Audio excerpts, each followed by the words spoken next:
Hello विद्यार्थी मित्रों, welcome to doctor MD sir biology class. Board पर आपने दिखाई રહ્યું છે अब एक ही त्यौहार एग्जाम એક જ તહેવાર હવે આપણે કરવાનો છે। કેમ કે જ્યારે પણ કોઈ તહેવાર આવતો હોય તો આપણે જાણીએ છીએ કે એની એક મહિના પહેલાં આપણે સરસ તૈયારી કરી લઈએ છીએ કે ભાઈ કઈ કઈ જરૂરિયાત પડશે આપણા તહેવારની અંદર। પણ આ જે તહેવાર છે એ તહેવાર થોડોક અલગ પ્રકારનો છે। તો આ તહેવારની અંદર આપણે શું તૈયારી કરવાની છે કે હવે આપણી પાસે એક જ તહેવાર બાકી છે, જે તહેવારનું નામ છે એક્ઝામ। આપણે આ સરસ રીતે ઉજવવાનો છે મિત્રો, ખુશી ખુશી खुश થઈને જેટલી તૈયારી થાય એટલી, જેટલું પોસિબલ હોય એટલું વધુ મહેનત કરીને આ તહેવાર ઉજવવાનો છે। તો આપણે તૈયારી કરીએ કે ભાઈ તહેવારની તૈયારી કઈ રીતે કરીશું તો જોઈએ। સરસ મજાની એક દંગલ પિક્ચરની શાયરી મને યાદ આવે છે, कर दिखाने का मौका जब भी किस्मत देती है, कर दिखाने का मौका जब भी किस्मत देती है, गिन के तैयारी के दिन तुझको मोहलत देती है, गिन के तैयारी के दिन तुझको मोहलत देती है। मतलब कि કંઈક કરી દેખાડવું છે પણ સમય આપણને ગણીને જ મળશે। હવે આપણો એ ટાઈમ આવી ગયો છે કે 30 દિવસ બાકી છે અને આપણે હવે મન મૂકીને તૈયાર કરી નાખવું છે કે બસ आई कैन डू इट, हूँ करी सकीश। एटले ज कहेवाय छे कि कर दिखाने का मौका जब भी तुझको किस्मत देती है, गिन के तैयारी के दिन तुझको मोहलत देती है। तैयारीना आपणा पासे समय भले 30 दिवस छे, આપણે સરસ તૈયારી કરીશું અને સફળ થઈશું। પણ કેટલીક બાબતોનું આપણે ધ્યાન રાખવાનું છે, જેમ કે અત્યારે હાલની અંદર આપણે શું ધ્યાન રાખીશું? નો સેલિબ્રેશન। અત્યારે परीक्षा ज आपणो तहेवार है, बीजी कोई बाबत में आपणे ध्यान राखवानुं नथी। नो सेलिब्रेशन, बधा ज सेलिब्रेशन बंद, बने त्यां सुधी तमाम सेलिब्रेशन बंद करी देवाना छे। केम के आपणो ज अत्यारे तहेवार आवी रह्यो छे तो आपणे हवे एनी तैयारीमां लागी जवानुं छे। एक्स्ट्रा जेटला पण सेलिब्रेशन हता, फ्रेंड्स बोले चलो पार्टी करीए, नहीं हमणां नहीं, चलो फरवा जईए, नहीं हमणां नहीं, हमणां तो मारे एक तहेवारनी तैयारी करवानी छे, तहेवार छे मारो एक्जाम।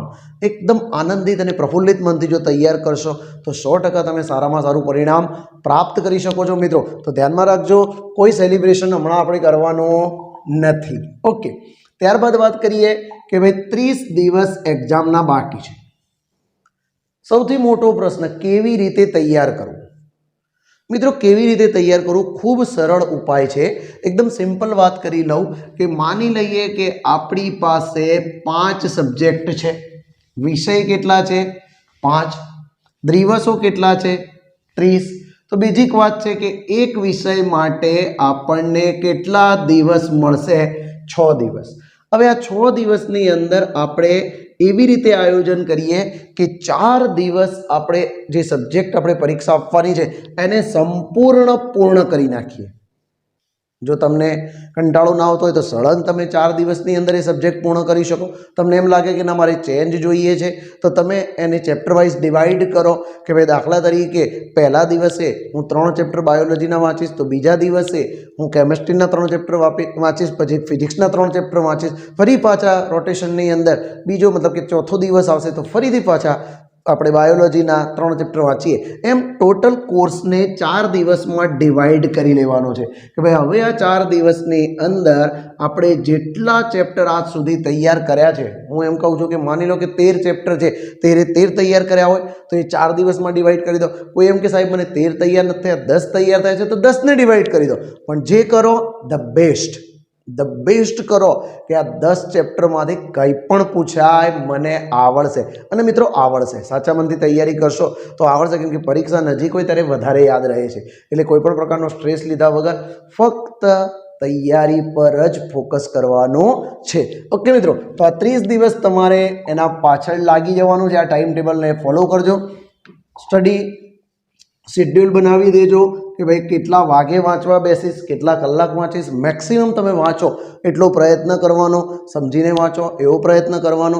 अने साथे जे एक डिफिकल्टी दरेक विद्यार्थीना मगजमां आवे छे, हमेशा हूँ कहूँ छूँ कि ज्यारे तमे वाँचवा बेसो तो तमारा टेबल पर ए ज पुस्तक होवुं जोईए जे विषय तमारे वाँचवानो छे। घणी वखत आपणे विचारीए छीए कि जेवुं आपणे मानी लो कि बायोलॉजी वाँचवा बैठा, 2 प्रश्नों वाँच्या होय, 3 प्रश्नों वाँच्या होय, एटलामां आपणने विचार आवे कि फिजिक्सनो पहेलो दाखलो तो मने आवडतो ज नथी, एटले आपणुं माइंड फिजिक्सनी बुक बाजुमां पड़ी होय एना पर जाय, बायोलॉजी साइड पर मूक्युं, फिजिक्स उठाव्युं, ફિઝિક્સ ભણતા હોય એટલામાં યાદ આવે, કેમેસ્ટ્રીનું બીજું ચેપ્ટર તો મને ફાવતું જ નથી, ફિઝિક્સ મૂકી દીધું, કેમેસ્ટ્રી ઉઠાવ્યું, એટલે આપણે એક જગ્યાએ કોન્સન્ટ્રેટ કરી શકતા નથી મિત્રો. આ વિદ્યાર્થીઓની ખાસ સમસ્યા છે. એટલે પહેલથી આપણું શેડ્યુલ ફિક્સ હોવું જોઈએ કે મારે જે સબ્જેક્ટ વાંચવાનો છે એ સબ્જેક્ટ જ મારો ટેબલ પર હોવો જોઈએ, કે ભાઈ હું આ 4 કલાક સુધી ફિઝિક્સ, કેમેસ્ટ્રી, બાયોલોજી, ઇંગ્લિશ જે તમારે વાંચવાનું હોય એ મારા ટેબલ પર રાખીશ. 4 કલાક પછી મારે બીજો સબ્જેક્ટ વાંચવાનો છે તો હું બીજો સબ્જેક્ટ ત્યાં મૂકીશ. ઓકે મિત્રો, તો જેનાથી તમારું ડિસ્ટ્રેક્શન નહીં થાય. અને ડિસ્ટ્રેક્શન માટે ખાસ વાંચવા બેસો ત્યારે હમણાં મોબાઈલને મૂકી દો સાઈડ. 1 મહિનો સંપૂર્ણ તો મૂકી શકવાના નથી, પણ આપણે નક્કી કરી લો કે હું 8-10 કલાક જ્યારે વાંચીશ ત્યારે એ દરમિયાન હું આ મોબાઈલ મારા બીજા રૂમમાં મૂકી દઈશ. ભલે એ બોલાવે, આપણે જવાનું નથી, એના નોટિફિકેશન સાયલેન્ટ કરી દો, ઓકે, અથવા તો સ્વિચ ઓફ કરી દો, ગમે તે કરો, પણ એનાથી થોડાક દૂર રહેવા પ્રયત્ન કરજો. આનાથી તમારું 10% પરિણામ સુધરી જશે મિત્રો, ધ્યાન રાખજો.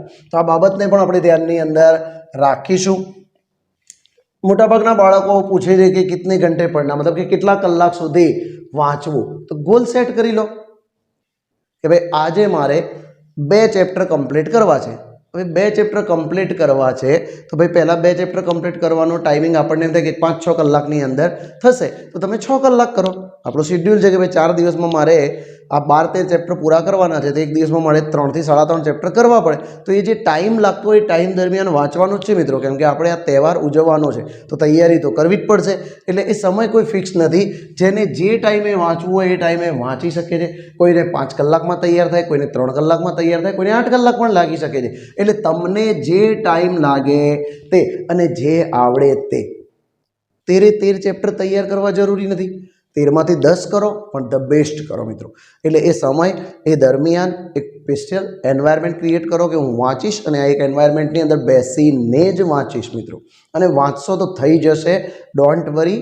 એક્ઝામ નજીક હોય ત્યારે સૌથી સારી તૈયારી થાય છે, કેમ કે એ વખતે આપણને એમ હોય છે કે શું વાંચીએ, પરંતુ જ્યારે વાંચન શરૂ કરીએ છીએ તો ઘણું બધું આપણને રિવાઇઝ થતું હોય છે, વાંચન થતું હોય છે. ખાસ રિવાઇઝ કરજો, વાંચન કરજો, જેટલું શક્ય હોય એટલું લખીને પણ પ્રેક્ટિસ કરજો, પેપર લખજો. ઘણી બધી બાબતો આપની સાથે મેં શેર કરી છે અને હજુ પણ શેર કરતો રહીશ મિત્રો. ઓકે, સાથે સાથે બ્રેક્સ, યસ, ખાસ બ્રેક લેવી જોઈએ મિત્રો. જ્યારે જ્યારે એમ લાગે કે મેં 1 કલાક વાંચી લીધું છે, 1.5 કલાક વાંચી લીધું છે, આપણી કેપેસિટી પૂરી થાય કે ભાઈ 1.5 કલાક વાંચી લીધું છે, 10-15 મિનિટનો એક બ્રેક લો, જરૂરી છે, બ્રેક લેવો જોઈએ.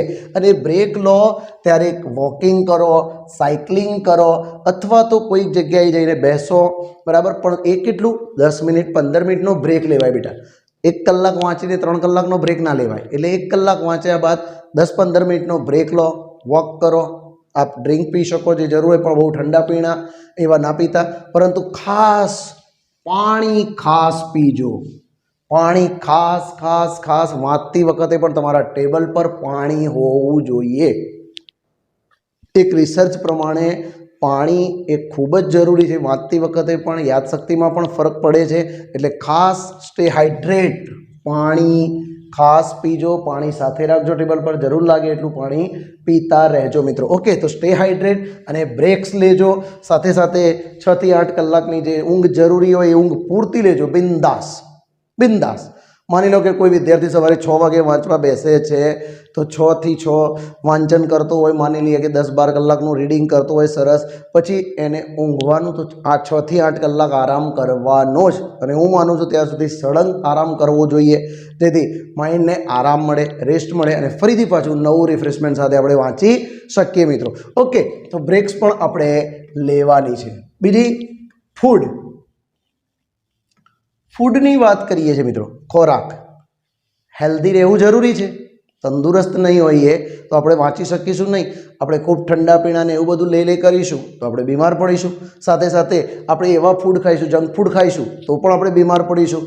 અથવા તો આપણને આળસ આવશે. તો આપણે આ ટાઈમે એવા ફૂડ ખાવાના નથી. હેલ્ધી ફૂડ લો, નટ્સ ખાઓ, ફ્રૂટ્સ ખાઓ, જ્યુસ પીઓ, જે જરૂર લાગે તે.